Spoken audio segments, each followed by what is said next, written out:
I know he just got knocked out, right? Yeah. He doesn't have a chin, and he has no skill. And then, it's gonna be something spectacular. It's gonna be something really big, Yeah. And honestly, it might be one of the biggest. It's gonna be big. It's gonna be real big. It's gonna be very. Jake Paul's Most Valuable Promotions has officially confirmed that Rolando "Rolly" Romero will step in as the new opponent to face Jake Paul. Yesterday night here on the East Coast, around, 9:30, 10 or so, Most Valuable Promotions, the promotion co-founded by Jake Paul and Nikisa Badarian, posted this. Following the cancellation of Paul's fight with Gervonta Tank Davis late last night, around 9:30 or 10 p.m. Eastern Time, Most Valuable Promotions, the company co-founded by Jake Paul and Nikisa Badarian, made the announcement across social media just days after Romero publicly campaigned for the spot. In its statement, MVP wrote, "Most Valuable Promotions announces that Rolando Romero has been confirmed as the new opponent for Jake Paul in the December fight." Further details. But who cares? I don't care. Roll over Jake Paul 2025, bro. I knocked out another YouTuber. I knocked out. Bro. Details regarding the bout, including sanctioning body approval and official rules, will be released soon. Stay tuned for the upcoming press conference. According to reports, Jake Paul didn't contact Romero directly. Instead, Romero caught their attention through viral videos declaring himself ready and available. Paul's team viewed him as a fitting replacement for Gervonta Davis, given Romero's championship pedigree and ability to attract fans. Coming off a unanimous decision victory over Ryan Garcia in New York's Times Square, where he captured the WBA regular title. Romero was later elevated to full champion after Jaron Ennis left the division, now holding the WBA. Knocked out cold by me, bruh.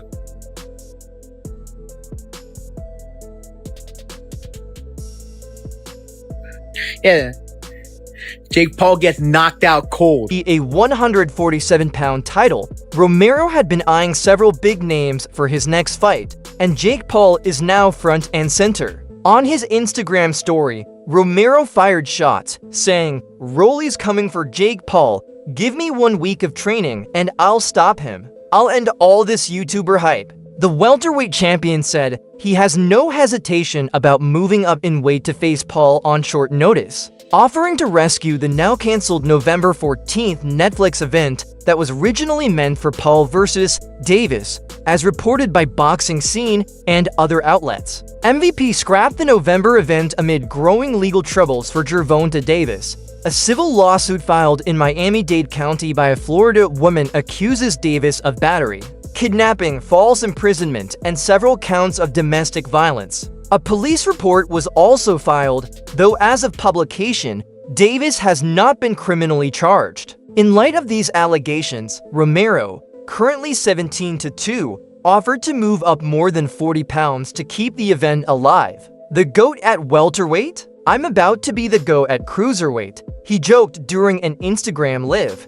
"Me and Jake Paul, we're fighting in 2 weeks. I think Jake Paul's scared of me." Jake Paul's getting knocked out cold. Despite Romero's enthusiasm, the rescheduled event is now expected to take place in December. MVP hasn't finalized the date or confirmed the rest of the undercard. Romero's name was among several potential replacements, including Terrence Crawford, Ryan Garcia, Francis Ngannou, and even Jake's brother Logan Paul. However, ESPN's Chris Mannix reported that Crawford is targeting a March return, while Ryan Garcia was ruled out due to his exclusive Golden Boy (DAZN) contract. Ngannou dismissed the offer altogether, calling it insulting and unrealistic for such short notice. And while a Paul Brothers exhibition would break pay-per-view records, that idea appears off the table entirely. That leaves Romero as the most viable option if he resolves a separate issue with the WBA,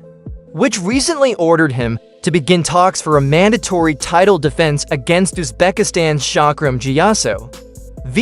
Both camps have until November 13th to reach an agreement and avoid a purse bid. Romero earned that mandatory after his May 2nd win over Ryan Garcia, which secured him a secondary WBA belt at 147 pounds. Still, Romero has unfinished business. He's repeatedly called out Garcia for a rematch, claiming, No, and then they want to go waste their time with Ryan, right, bro? Ryan Garcia done wasted 6 months of my life, bro, because we're over here trying to figure out the a rematch because me and him obviously had a rematch clause, and then he don't want to fight me, and then he wants to go run off and go fight Barrios and waste. Ryan Garcia wasted 6 months of my life. I'm heated about that.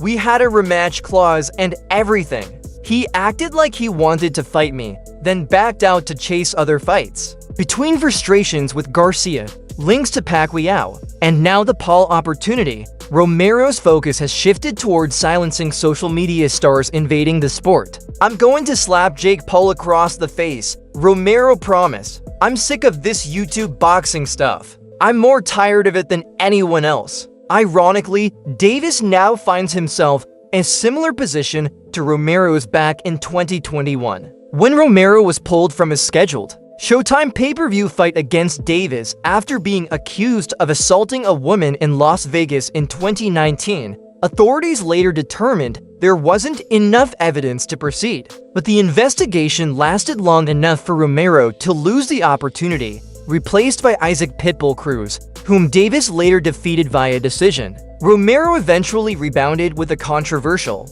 TKO win over Ismael Barroso in 2023 to claim the WBA 140-pound title, but later lost it to Cruz in a 6th round stoppage this past March in Las Vegas. Since then, he's bounced back with 2 straight wins, including his victory over Ryan Garcia, which earned him promotion to full WBA 147-pound champion. Meanwhile, Most Valuable Promotions also released an official statement addressing the lawsuit against Gervonta Davis, confirming it has opened an internal investigation. Most Valuable Promotions immediately initiated an investigation upon learning of the civil lawsuit filed against Gervonta Davis in Miami-Dade County on October 30th, 2025. We are reviewing the details and will ensure all decisions are carefully vetted. MVP unequivocally condemns any form of violence and is committed to handling this matter with diligence and respect for all parties involved.